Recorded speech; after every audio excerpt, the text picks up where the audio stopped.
such fertility as in India. In the sense that he said he cannot understand how people can grow organically over here, because the growth with this warmth and with the healthy atmosphere around is just too much. Yeah. So this is a big challenge, and it is every day a challenge. And if we are not on our toes all the time with monitoring, it is very difficult to get anything to the consumer now. Yeah. Well, then there's collections. I already mentioned it. It's a very tiring subject. My colleague Josna, she's sitting somewhere here. She's our business admin.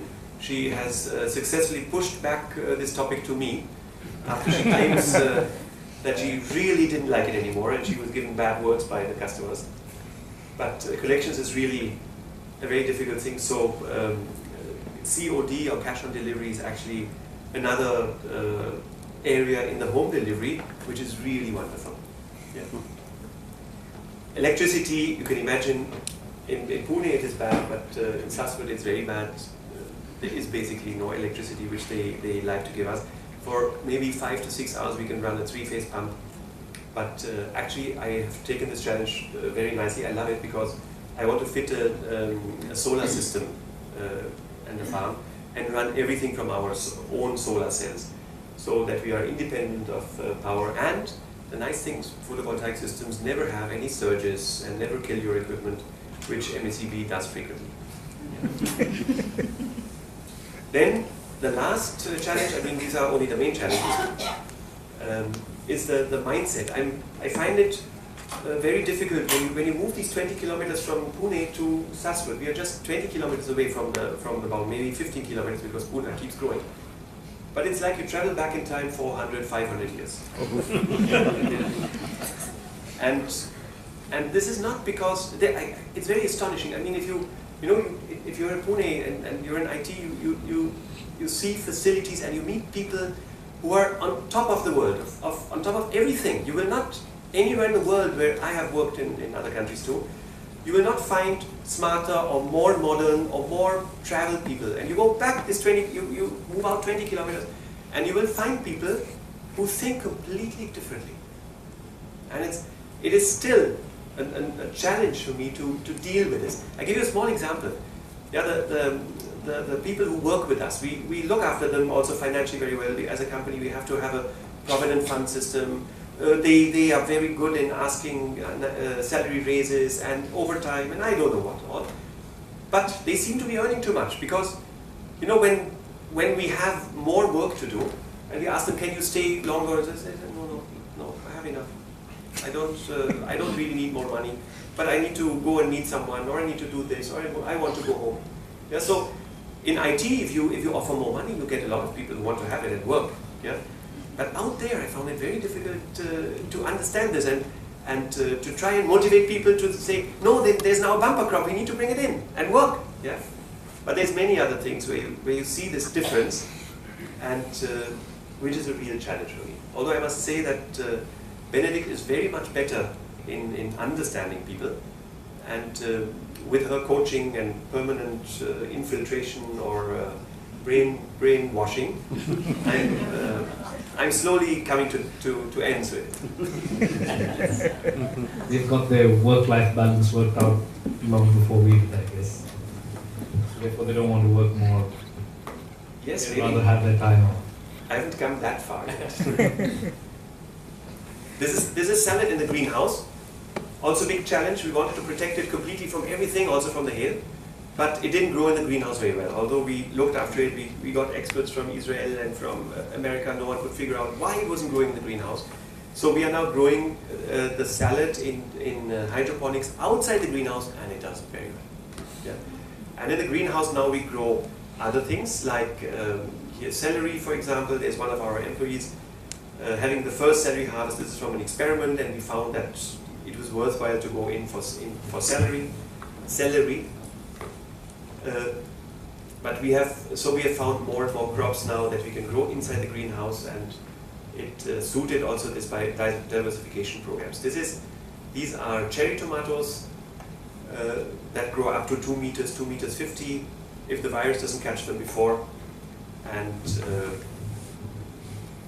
they're also very welcome. I met someone who said that they're really good. So Mark, let me interrupt your business now. And let me ask you a question that was on my mind when I first met you, and I presume there are many people here who have the same question. Who are you, Mark? Are you an Indian? Are you a German? You're born in Cologne, and why do you live in Pune? And don't you sometimes feel fed up with the heat and the traffic and want to take your wife and boys and go back to Germany and live there? And why do you live in Pune all this while? Yeah, it's like this. I'm not born in Cologne, by the way. Chetan got this wrong. I'm born in Pune. Oh. Yeah. Yeah. Very often, when I'm with my friends, we find out that I'm the only one who's born in Pune. So actually, my love story with India started with my grandfather and my grandmother. My grandfather was Indian from Hyderabad, and he was sent abroad, strangely enough, to Frankfurt, to study. And my grandfather studied biology and then zoology, and then he did his PhD in Germany. It was in the 20s of the last century, before the fascists and the bad guys came. And then he did his what is called a habilitation, so he became a professor. And he was very happily doing this. And on the last day, when his professor then called him for a party as a farewell dinner, he met my grandmother and fell in love over dinner. And through his professor, because one wouldn't approach the chosen lady yourself, proposed the same evening. And my grandmother said she needed a day or two thinking time, which he gave her, and then she said, okay, I'll come along. And then in the 20s, my grandmother, not knowing India and not knowing my grandfather, was willing, being not married, to accompany him on the ship, because at that time you used to take a ship from Genoa or something, and come to India, marry my grandfather over here, and live in India for 45 years. So it started then.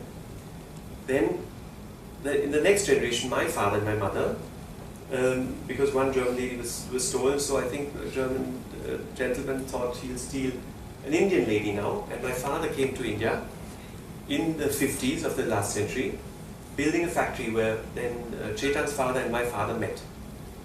And my father met my mother, the daughter of my grandmother and grandfather, and they married and settled in Pune.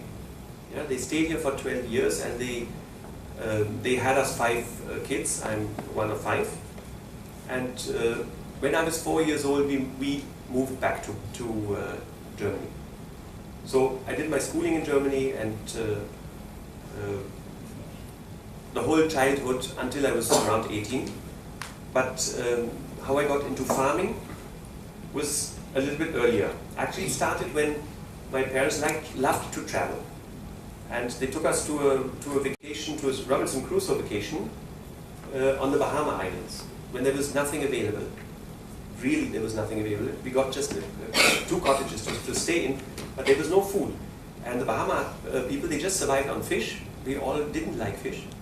And coconut. And after 5 days of coconuts, enough. So I was 11 years old then, and I realized that if I ever do a profession, it must have something to do with food, because I didn't want to go through a phase like that again.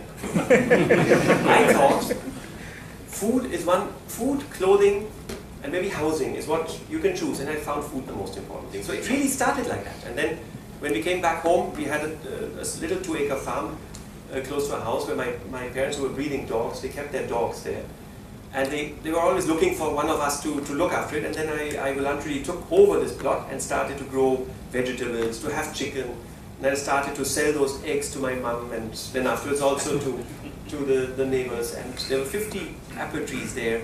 And I had a pony and went around with a horse cart, and it was looking so cute. And so I could sell overpriced apples to everyone. And it was what I learned there was, first, I loved to work in the field, and I loved to see food growing, and I found it so easy.